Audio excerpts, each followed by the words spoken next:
ndị be anyị bịakwanụ nụrụ nke na-eme na Abuja tata anụnwa bụkwanụ 28th of September 2025 dịka Chiowere kanyere na ya eje mee ngagharị na Abuja tata ka e wee hapụkwana Nnamdi Kanu.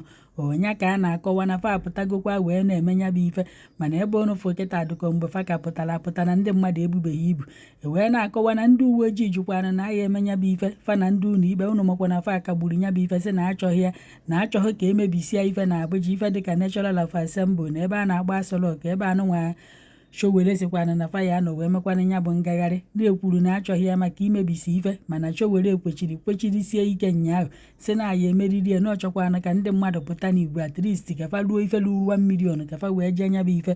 Onye ka a na-akọwa na fa apụtakwuo ka fa mee nya bụ ife, ndị uwe ojii wee ju n'elu wee ju n'ala wee na-agbafa ma anwụrụ ike onwegokwarị ndị nke agbajiri ọkpata efu na kịta anụnwa a na-ekwu na ndị uwe ojii nke Naịjirịa na fa akpụrụgokwa onye ọkaikpe Nnamdi Kanu wee kpụrụkwa nwanne Nnamdi Kanu onye nke a na-akpọ Emmanuel Kanu na-akpụrụgokwa afa na abụ wee jebe n'ogige ndị uwe ojii na amabekwo ka ije fadị kịta anụnwa, kama na ndị mmadụ apụtagokwanụ n'igwe ebe ahụ ma hapụ unu ka unu nenekwanụ ka fa si wee na-eme nya bụ ngagharị.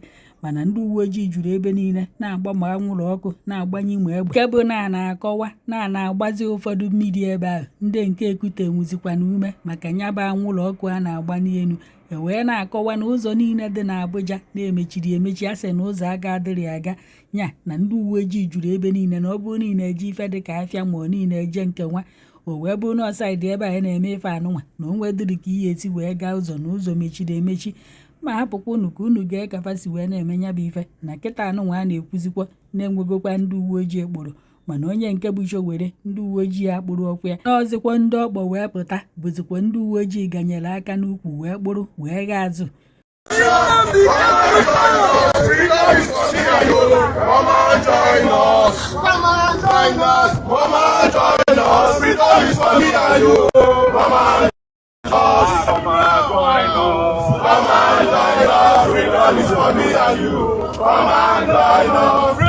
Kanu now! Free Nnamdi Kanu now! Free Nnamdi Kanu now! Free Nnamdi Kanu now! Join us! Come and free Nnamdi Kanu now! Join us! Join us! Free Nnamdi Kanu now! Free Nnamdi Kanu now! What do we want? Free Nnamdi Kanu now! When? Now!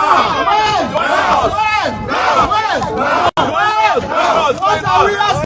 Free Nnamdi Kanu now! What do we want? Free Nnamdi Kanu now! What are we saying? Free Nnamdi Kanu now! What do we want? Free Nnamdi Kanu now! What are we saying? Free Nnamdi Kanu now! Tinubu! Free Nnamdi Kanu now! Free Nnamdi Kanu now! Tinubu! Free Nnamdi Kanu now! Bravo! Free Nnamdi Kanu now! Tinubu! Free Nnamdi Kanu now! Free Nnamdi Kanu now! What are we saying? Free Nnamdi Kanu now! What do we want? Free Nnamdi Kanu now! What are we demanding? Free Nnamdi Kanu now! What do we